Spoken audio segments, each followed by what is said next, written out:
साथियों, मैं नितेश मिश्रा आपका एडमिशन क्लासेस में हार्दिक स्वागत करता हूं। पिछले वीडियो में हम सभी ने नवोदय विद्यालय के बारे में जानकारी प्राप्त किया था। आज की इस वीडियो में हम सभी केंद्रीय विद्यालय के बारे में अध्ययन करेंगे। उससे पहले यदि आपने हमारे चैनल को सब्सक्राइब नहीं किया हो तो सब्सक्राइब कर दें और शेयर करना न भूलें, जिससे हमारे बाकी साथियों की मदद हो सके। अब आते हैं केंद्रीय विद्यालय पर। भारत के द्वितीय वेतन आयोग ने केंद्रीय कर्मचारियों के हस्तांतरण से उनके बालकों के शिक्षण में आ रही बाधाओं को ध्यान रखते हुए भारत सरकार का ध्यान आकर्षित किया। तदुपरांत भारत सरकार ने केवीएस केंद्रीय विद्यालय खोलने की अनुमति प्रदान की। केंद्रीय विद्यालय की स्थापना 15 दिसंबर 1963 को हुई। वर्तमान समय में कुल केंद्रीय विद्यालयों की संख्या 1230 है, जिसमें से 3 विद्यालय जो है वो विदेशों में संचालित हैं: काठमांडू, तेहरान तथा मॉस्को।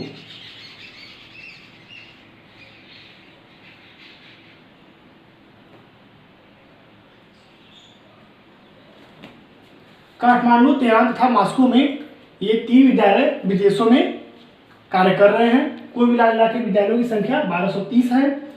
इसमें शिक्षा प्रदान करने का जो माध्यम है अर्थात भाषा जो है वो हिंदी और अंग्रेजी है। इसमें क्षेत्रीय माध्यम में शिक्षा नहीं प्रदान की जाती है। एक बात मैं आपको और बता दूं कि जो पाठ्यक्रम एक जगह के केंद्रीय विद्यालय का है वही पाठ्यक्रम दूसरे राज्य के भी केंद्रीय विद्यालय का ही है और यह सीबीएसई से संबंधित होता है, अर्थात इसका जो पैटर्न होता है वो सीबीएसई पैटर्न होता है। अब जानते हैं हम केंद्रीय विद्यालय संगठन के बारे में। केंद्रीय विद्यालय संगठन मानव संसाधन विकास मंत्रालय के अधीन एक स्वायत्त संस्था है जो कि अपना कार्य बहुत ही अच्छे तरीके से संपन्न कर रही है। इसके नियंत्रण में सभी प्रदेशों के और संघ शासित प्रदेशों के केंद्रीय विद्यालय आते हैं। अब हम जानते हैं केंद्रीय विद्यालय संगठन की आम सभा। केवीएस संगठन की आम सभा अर्थात इसके निर्माण समिति में कौन कौन से पदाधिकारी होते हैं। मानव संसाधन विकास मंत्रालय के जो मुखिया होते हैं अर्थात मानव संसाधन विकास मंत्री इसके अध्यक्ष होते हैं।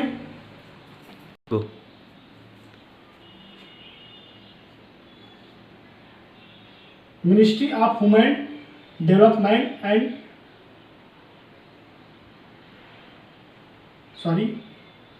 MHRD, ministry of human research development. MHRD के जो मंत्री होते हैं ये अध्यक्ष होते हैं तथा बाकी अन्य मंत्री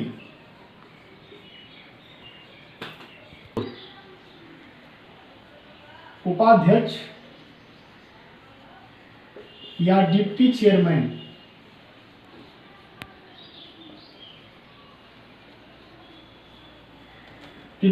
होते हैं। इसमें एनसीईआरटी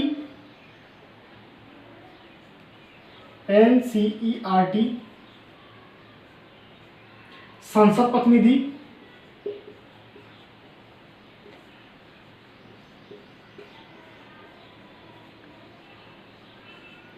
उसके बाद राज्य सरकार के प्रतिनिधि, उसके बाद SC ST के सदस्य,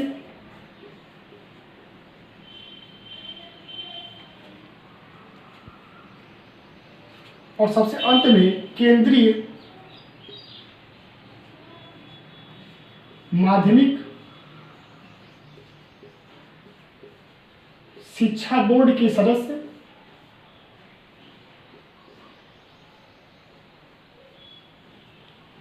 केंद्रीय माध्यमिक शिक्षा बोर्ड के सदस्य सम्मिलित होते हैं। ये सबों को मिला के, इन सभी लोगों को मिला के इसका निर्माण होता है। अब देखते हैं केवीएस की अस्थायी समिति। तो केंद्रीय विद्यालय की जो ये निर्माण समिति थी, अब हम अस्थायी समिति देखेंगे। अस्थायी समिति 3 होती है। पहला, शिक्षा सलाहकार समिति।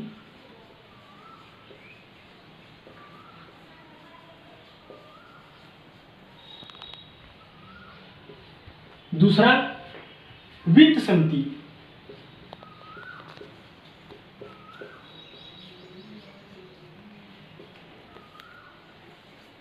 सबसे अंत में आती है कार्य सलाहकार समिति।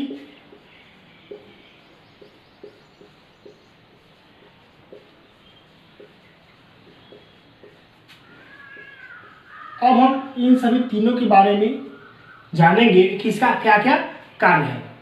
सबसे पहले शिक्षा सलाहकार समिति, इसका कार्य है विद्यालयों में पाठ्य सामग्री और शैक्षणिक कार्यक्रम को निर्धारित करना तथा अन्य विद्यालयों के लिए आदर्श स्थापित करना अपने पाठ्यक्रम के द्वारा और पाठ्येतर क्रियाओं के द्वारा अन्य विद्यालयों को भी सीख प्रदान करना।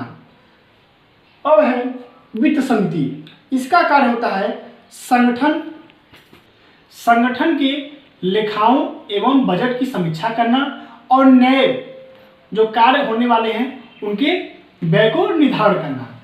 लास्ट में है कार्य सलाहकार समिति। इस समिति का कार्य होता है कि जो नए नए कार्य हो रहे हैं केंद्रीय विद्यालय में उनके लिए सलाह प्रदान करना, ये कार्य ऐसे हो तो अच्छा होगा, यहाँ एक भवन की स्थापना की जाए इत्यादि अन्य जो सारे कार्य हैं उनकी अनुशंसा करना। अब हम आगे देखते हैं केवीएस के प्रवेश के लिए क्या क्या अर्हताएं होती हैं। सर्वप्रथम हम कक्षा 1 में प्रवेश के लिए अर्हताएं जानकारी प्राप्त करेंगे। कक्षा 1 में प्रवेश,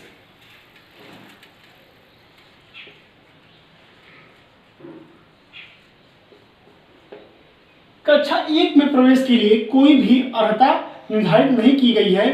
इसमें सीटों के आधार पर प्रवेश लिया जाता है और अगर सीट भर जाती है तो लॉटरी व्यवस्था के माध्यम से फिर इसमें प्रवेश लिया जाता है। सीटों से अधिक अगर आवेदन आते हैं तो प्रत्येक श्रेणी के कोटों में लॉटरी व्यवस्था के द्वारा एडमिशन किया जाता है कक्षा 1 में। अब देखते हैं कक्षा 2 में।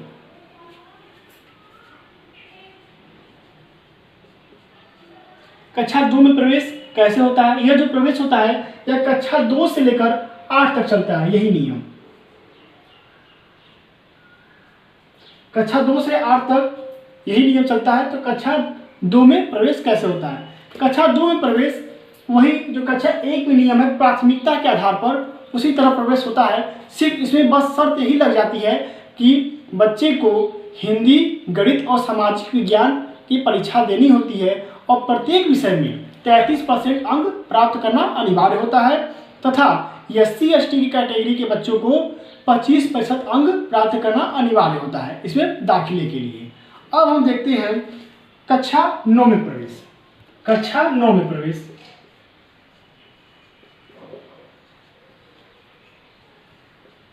इसमें कुछ नहीं होता है, सिर्फ प्रवेश परीक्षा आयोजित की जाती है और उसी के आधार पर एडमिशन होता है। तथा पैरा नंबर 3 में दिए गए निर्देशों का पालन किया जाता है। केवीएस के जो नियम कानून है उसमें एक पैरा नंबर 3 है। जब कक्षा 9 में प्रवेश लिया जाता है तो उस पैरा नंबर 3 को देखकर उसमें वर्णित निर्देशों का पालन किया जाता है। अब हम देखते हैं कक्षा 11 में प्रवेश। कक्षा 11 में प्रवेश, कक्षा 11 में प्रवेश लेने के लिए 3 संकाय होते हैं, मानविकी,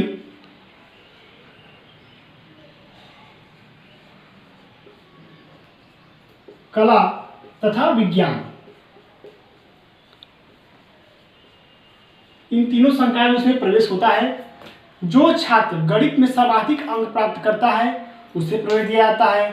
उसके बाद यदि योग्य छात्रों की संख्या ज़्यादा है और सीट कम है तो उपायुक्त के अनुमोदन से सीटों की संख्या बढ़ा दी जाती है केंद्रीय विद्यालय में और उनका प्रवेश लिया जाता है। रिक्तियों के आधार पर योग्यता सूची तैयार की जाती है और वही अगर योग्यता सूची में अगर ज़्यादा छात्र आ रहे हैं तो वही सीट की संख्या बढ़ा दी जाती है।